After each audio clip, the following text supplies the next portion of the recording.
Hello guys, welcome to my channel. आज हम अपना साइंस का हमने फर्स्ट वीडियो में अपनी सुपर टेट साइंस कर रहे थे। हमने फर्स्ट वीडियो में अपने दैनिक जीवन में हमारा विज्ञान क्यों महत्वपूर्ण है उसके बारे में पढ़ा था, जो हमने साइंस का फर्स्ट पार्ट किया था। अगर आपने नहीं देखा है तो मैं इस वीडियो के डिस्क्रिप्शन में भी लिंक दे दूंगी, और हमारी प्लेलिस्ट भी बनी हुई है सब सब्जेक्ट्स की जो भी हमने सुपर टेट की हुए हैं। ये हम घटना चक्र की बुक से कर रहे हैं। घटना चक्र की बुक में आपका बहुत डीपली दिया हुआ है, इसलिए मैंने उसके शॉर्ट नोट्स बनाए हैं और आपको वो प्रोवाइड करा रही हूँ। तो आज हम पढ़ेंगे गति। हम गति का इसमें मेन पार्ट पढ़ेंगे। हम वही पढ़ रहे हैं जो सुपर टेट हो या ऑल वन डे एग्जाम जिसमें भी साइंस पूछी जाती है 10 मार्क्स की, उसमें ये पार्ट जरूर आता है। तो फिजिक्स का पार्ट है ये, गति हुआ दैनिक जीवन में विज्ञान। तो इसमें आपका ज़्यादा डीपली नहीं आता है। इसमें आप क्या आएंगे, गति के नियम से, सरल आवर्त गति, घूर्णन गति, त्वरण किसे कहते हैं, ये आपकी गति की जो 3 इक्वेशंस होती हैं, v बराबर u प्लस ए टी। आज हम सारी इक्वेशंस को इसमें कवर करेंगे। इससे रिलेटेड आपके न्यूमेरिकल्स भी आते हैं जो ये तीनों इक्वेशन होती है। फिर मैं आपको उससे रिलेटेड 4-5 न्यूमेरिकल भी करा दूंगी। अगर वो आ जाता है आपका 1 नंबर में तो आप उस न्यूमेरिकल को छोड़ के ना आओ। तो आज हम इसमें गति के तीनों नियम्स होती हैं वो देखेंगे, और आपका जो भी गति का इम्पोर्टेंट है वो हम देखेंगे। तो अब अपनी वीडियो स्टार्ट करते हैं। तो सबसे पहले गति। गति क्या है? समय के साथ वस्तु की स्थिति में परिवर्तन गति कहलाता है। मतलब जैसे कोई चीज रखी है, बुक है, हमने उसे उठाई तो पहले तो वो विराम है, बिल्कुल कांस्टेंट में है।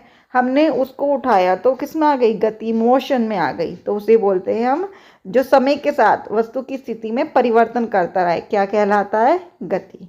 नेक्स्ट है, यदि वस्तु की स्थिति में कोई परिवर्तन नहीं है तो वह क्या है? विराम अवस्था में। वही बताया, अगर वो रखी हुई है कि उसमें कोई परिवर्तन नहीं हो रहा है तो वह विराम अवस्था में। जैसे हमारी एक टेबल पे बुक रखी है, मैंने बताया वो रखी हुई है, कोई टच नहीं कर रहा, तो विराम अवस्था में है, कांस्टेंट। लेकिन जैसे ही हमने उठाई तो वो किस में आ जाएगी? गति में। ठीक है ना। तो गति के अवलोकन के लिए 3 चीजों का होना आवश्यक है। एक तो वस्तु जिसकी गति का अवलोकन करना है, जैसे हमें बुक की गति का अवलोकन करना है तो बुक होनी चाहिए। समय देखना कि कितने उसमें आ रहा है गति। नेक्स्ट है निर्देश बिंदु के रूप में एक और वस्तु जिसके सापेक्ष दूसरी वस्तु की गति का अवलोकन किया जाए। मतलब एक उसके सापेक्ष दूसरा जहाँ पे हमारी गति हो रही है। जैसे एग्जाम्पल दिया है, कोई दुकान हमारे घर से 2 किलोमीटर या 4 किलोमीटर है।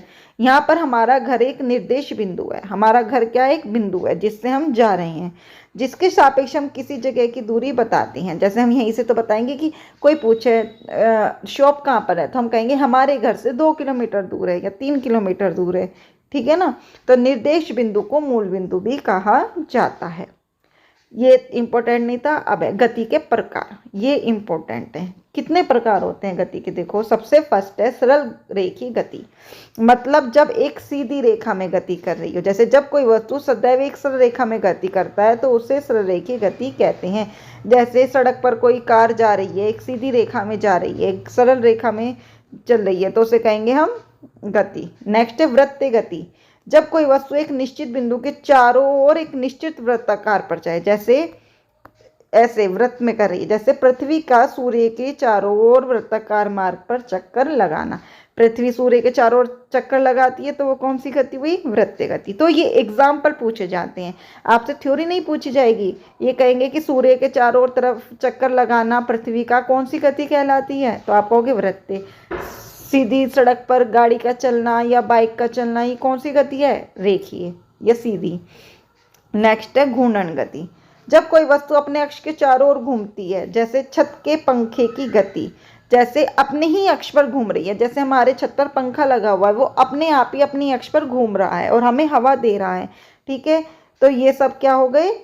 घूर्णन गति। नेक्स्ट है दोलन गति। दोलन क्या होगा? जैसे घड़ी में पेंडुलम होता है जो इधर से उधर घूमता रहता है। जब कोई वस्तु अपने माध्यम स्थिति के दोनों ओर गति करती है, जैसे झूले में झूलते बच्चों की गति, पहले इधर जाता है फिर उधर, ऐसे जाता है ना झूला, जैसे ये है, पहले इधर फिर इधर फिर इधर फिर इधर फिर इधर फिर इधर, तो ऐसे गति कर रहा है। या घड़ी में पेंडुलम, जैसे ये घड़ी है, इसका पेंडुलम है तो ये इधर जाएगा फिर इधर इधर इधर, तो ये क्या है? हमारी घड़ी में पेंडुलम की गति कैसी होती है? दोलनी। नेक्स्ट है आपकी आवर्ती गति। जब कोई पिंड नियत समय अंतराल पश्चात अपनी गति की पुनरावृत्ति करे, मतलब जो अपना समय अंतराल ले रहा था और दोबारा से उसी पे करने लगे। जैसे घड़ी है, घड़ी में सुई घूमती है, 12 से इस पे आती है 1 2 3 11, फिर से वो वहीं से चक्कर लगाती रहती है। तो घड़ी की सुइयों की गति आवर्ती गति है, समय अंतराल में अपनी गति दोबारा दोहराती रहती है। नेक्स्ट है प्रक्षेप्य गति। जब किसी पिंड को कुछ प्रारंभिक वेग देकर फेंका जाता है तो वो गुरुत्वीय बल के प्रभाव में परवलक पथ पर गति करने लगता है। तो इस गति को प्रक्षेप्य गति कहते हैं। जैसे एग्जाम्पल से किसी रेलगाड़ी द्वारा फेंकी गेंद की गति, बंदूक से छोड़ी गोली की गति। जैसे हम उसे फेंक रहे हैं, उससे हमने छोड़ी बंदूक से गोली और पीछे हमें एक झटका लगता है। तो ये सारी क्या होती है, कोई रेलगाड़ी जा रही है, आप उसके पास खड़े हो, जब वो तेज गति से जाएगी तो हमें पीछे की ओर एक झटका लगेगा। तो वही चीज है, कौन सी गति होती है, वो प्रक्षेप्य गति। नेक्स्ट है आपका दूरी। किसी वस्तु द्वारा तय किए गए मार्ग की लंबाई को, जैसे हम यहाँ से हम शॉप पे जा रहे हैं, तो जो हमने डिस्टेंस तय किया है, जो दूरी तय की गई है, उसे कहेंगे हम दूरी। अब ये पूछा जाता है यहाँ पे दूरी कैसी राशि होती है, एक अदिश राशि, क्योंकि एक क्वेश्चन बनता है अदिश और सदिश पर, यह आपने यूपी टेट में भी पढ़ा होगा। तो अदिश राशि कौन सी होती है, जिनमें परिमाण तो होता है लेकिन कोई डायरेक्शन नहीं है। मतलब जैसे हम जा रहे हैं, अब हमें ये नहीं पता कि कौन सी डायरेक्शन में, केवल हमें ये पता है कि हम यहाँ से वहाँ जा रहे हैं, तो वो क्या होती है, अदिश राशि। ये सदैव कैसी होती है, पॉजिटिव। नेक्स्ट है विस्थापन। वस्तु की या डिस्प्लेसमेंट, वस्तु की प्रारंभिक तथा अंतिम स्थिति के बीच की न्यूनतम दूरी को, जैसे जहाँ से हमने प्रारंभ किया और जहाँ पर हम पहुँचे उसके बीच की न्यूनतम दूरी को विस्थापन कहते हैं। यह एक सदिश राशि। सदिश क्यों है, इसमें परिमाण के साथ साथ, जैसे उसमें तो परिमाण था, इसमें हमारी दिशा भी होती है कि हम किस डायरेक्शन में जा रहे हैं। देखो इसमें दिया हुआ है दोनों होते हैं, तो ये इसलिए सदिश राशि है। जो दूरी होती है वो ग्रेटर और इक्वल होती है विस्थापन की, क्योंकि उसमें परिमाण भी होता है ना, परिमाण बड़ा होता है। नेक्स्ट है चाल। ये पूछा जाता है कि विस्थापन कौन सी राशि है, दूरी कौन सी राशि है, तो इसलिए सदिश सदिश याद रखना है आपको। नेक्स्ट है चाल। किसी वस्तु द्वारा एकांक समय में चली गई दूरी, जो एकांक समय में मतलब एक समय में, उसे कहते हैं हम चाल, वी से लिखते हैं इसे। तो क्या होता है, v बराबर डिस्टेंस अपॉन टाइम, मतलब जितनी हमने दूरी चली है और जितने समय में चली है। ये भी क्या होती है, हमारी एक अदिश राशि। और इसका मात्रक पूछ लेते हैं, क्या होता है, दूरी का मात्रक होता है आपका मीटर और समय का होता है सेकंड, इसलिए क्या हो गया, मीटर पर सेकंड। ठीक है ना। और सच्चार क्या होगी, चली गई दूरी अपॉन कुल समय। ठीक है ना। और कैसी राशि है, ये एक अदिश राशि है। नेक्स्ट है वेग, वेलोसिटी। किसी वस्तु द्वारा एकांक समय में तय किए गए विस्थापन को क्या कहते हैं, वेग। ये छोटी छोटी डेफिनेशन है लेकिन मोस्ट इंपॉर्टेंट है, यहाँ से क्वेश्चन बनते हैं हमेशा। ये कैसी राशि है, ये भी एक सदिश राशि। याद रखना कौन सी सदिश है, कौन सी अदिश है। ठीक है ना। और वेग का फॉर्मूला क्या होता है, ये फॉर्मूले आते हैं, आपने देखे भी होंगे, फॉर्मूले पूछे जाते हैं। तो विस्थापन अपॉन समय, या हमें दे देंगे, इनसे न्यूमेरिकल पूछ लाते हैं। विस्थापन दे देंगे, समय दे देंगे, कह देंगे वेग निकालिए, तो विस्थापन अपॉन समय कर दोगे, दोनों को डिवाइड कर दोगे तो आपका वेग आ जाएगा। और इनका मात्रक भी क्या होता है, मीटर पर सेकंड। विस्थापन दूरी का मात्रक मीटर और समय का मात्रक सेकंड। ठीक है ना। नेक्स्ट है आपका त्वरण, एक्सेलरेशन। इसका क्या होता है, वेग परिवर्तन की दर को, जो वेग में परिवर्तन हो रहा है उसे कहेंगे हम त्वरण। कैसी राशि है, ये एक सदिश राशि है। इसका मात्रक भी क्या है, मीटर पर सेकंड। देखो इसका नोट क्या है, ये इंपॉर्टेंट है। यदि वस्तु के वेग का परिमाण समय के साथ साथ बढ़ रहा है तो उस वस्तु का त्वरण धनात्मक होगा। अगर वेग क्या हो रहा है, बढ़ रहा है। यदि वेग का परिमाण घट रहा है तो त्वरण ऋणात्मक होगा, मतलब उसे मंदन कहते हैं। वो हम न्यूमेरिकल से करेंगे। जैसे आपने वस्तु फेंकी, ठीक है, वो किसी वेग से जा रही है तो वहाँ पे v पॉजिटिव लेंगे, लेकिन अगर वो मंदन हो रहा है, किसी वेग से गिर रही है, तो वहाँ पे v निगेटिव लेंगे। तो वो न्यूमेरिकल में होती है वैल्यू ऐसे। ठीक है ना। अब है मेन इंपॉर्टेंट, गति की समीकरणें पूछ लेते हैं कि इनमें से कौन सी गति की समीकरणें हैं। तो 3 समीकरणें होती हैं ये।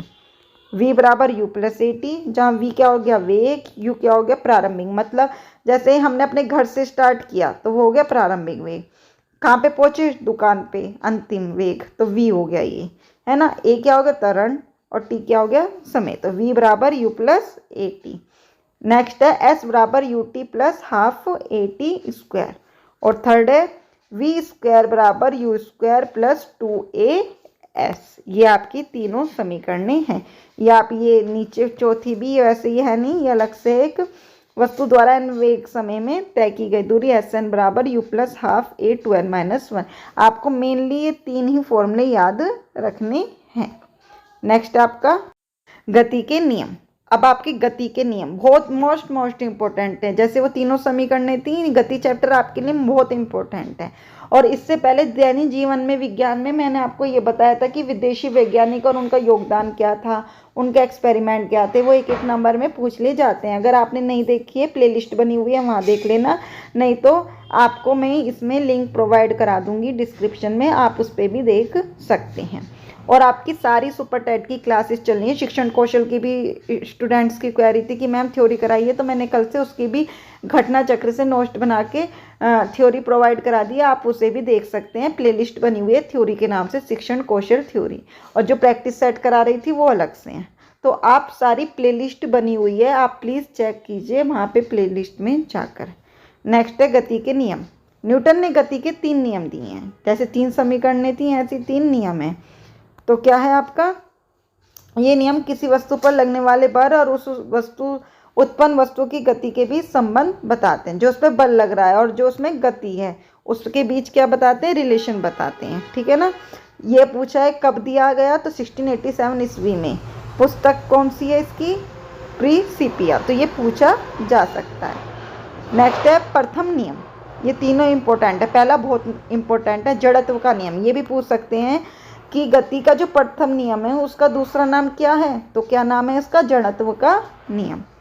तो जब कोई वस्तु विरामावस्था में, जैसे मैंने आपका बुक का एग्जाम्पल दिया था पहले, जैसे बुक रखी हुई है तब उसमें कोई मोशन नहीं है तो वो विराम में है, लेकिन वह उसी अवस्था में होगी यदि उस पर कोई गति ना करें। यदि हम उसे उठाएंगे नहीं, टच नहीं करेंगे, तो विराम में ही रखी रहेगी। तो वह उसी अवस्था में होगी जब उस पर कोई बाह्य बल ना लगाया जाए, तो उसी को जड़त्व का नियम कहते हैं। तो यही है कि जैसे आप सिंपल लैंग्वेज में समझो, जैसे कोई बुक टेबल पे रखी है, वो तब तक रखी रहेगी जब तक कि हम उस पर कोई बल लगाकर उसे वहाँ से हिलाए ना, सरकाए ना, उठाए ना, तो उसे ही हम कहेंगे प्रथम नियम। नेक्स्ट है द्वितीय नियम। किसी वस्तु पर आरोपित बल F, ये फॉर्मूला होता है, ये बहुत इंपॉर्टेंट है, इस पर न्यूमेरिकल आ जाते हैं। द्रव्यमान M और बल की दिशा में त्वरण A के गुणनफल के बराबर होता है। मतलब F मतलब बल, द्रव्यमान और गुण क्या कहते हैं आपका, बल की दिशा में त्वरण के गुणनफल के बराबर क्या होता है हमारा, बल। F बराबर M में, ऐसा होगा। M दे देंगे, A दे देंगे आपको, और F आपसे पूछ लेंगे। तो आपके जो इस चैप्टर के न्यूमेरिकल्स होंगे ना छोटे छोटे नंबर पे, वो मैं आपको एक वीडियो में नेक्स्ट में करा दूंगी, जो इन पे बेस न्यूमेरिकल्स बनेंगे।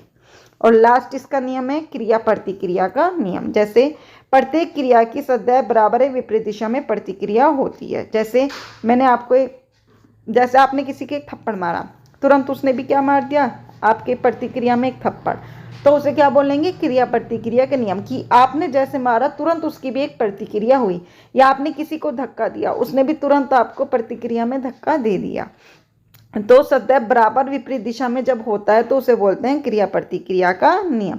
जैसे आपने एग्जाम्पल है, इसका एग्जाम्पल होता है, ये बहुत इंपॉर्टेंट एग्जाम्पल है। जैसे आपने बंदूक से गोली छोड़ी, जब आप बंदूक से गोली छोड़ते हो तो पीछे एक झटका लगता है, तो आपने बंदूक को क्रिया करी, तो बंदूक ने प्रतिक्रिया में आपको पीछे धक्का दिया, तो वो हो गया आपका क्रिया प्रतिक्रिया का नियम।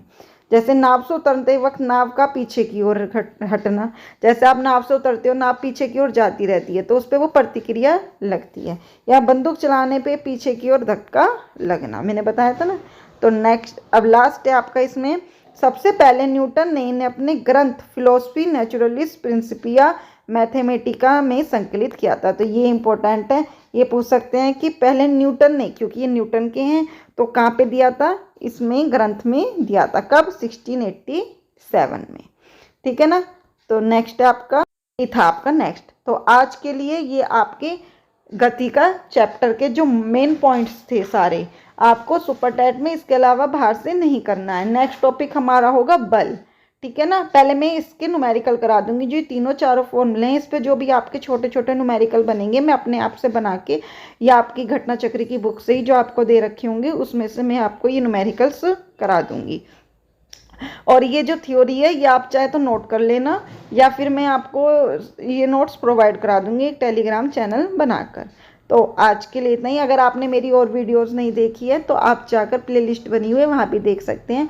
और मैंने जो भी बच्चे लेखपाल की तैयारी कर रहे हैं तो उनके लिए भी एक वो बनाया है कि शाम को एक उनके लिए भी क्लास आएगी। कल मैंने उनकी स्ट्रेटेजी बताई थी, क्योंकि 19 या 20 जून को उनका एग्ज़ाम है, तो उसके लिए मैं आपका प्रैक्टिस सेट कराऊंगी। तो अगर आप नहीं कर रहे हैं लेखपाल की तैयारी, या आपके कोई दोस्त वगैरह या आपके जानकार कर रहे हैं, तो प्लीज़ उनको शेयर कीजिएगा, तो जिससे उनको पता चल सके। तो आज के लिए इतना ही।